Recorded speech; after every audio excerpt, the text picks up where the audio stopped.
तर उमेश पाटील यांनी पक्ष सहकाऱ्यांना काही सवाल उपस्थित केलेत।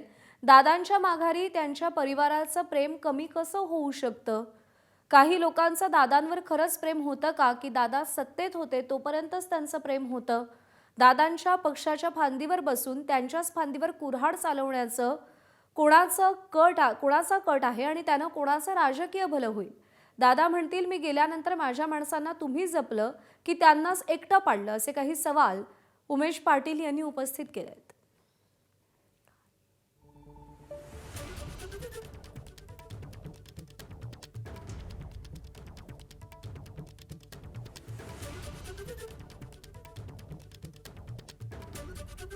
तर उमेश पाटील यांनी हे काही सवाल उपस्थित केलेले आहेत। अजित पवारांच्या राष्ट्रवादी संदर्भात दादा सत्तेत होते तोपर्यंतच काही लोकांचं दादांवर प्रेम होतं का, ते गेल्यानंतर ते प्रेम कमी कसं झालं, असे सवाल त्यांनी उपस्थित केलेले आहेत।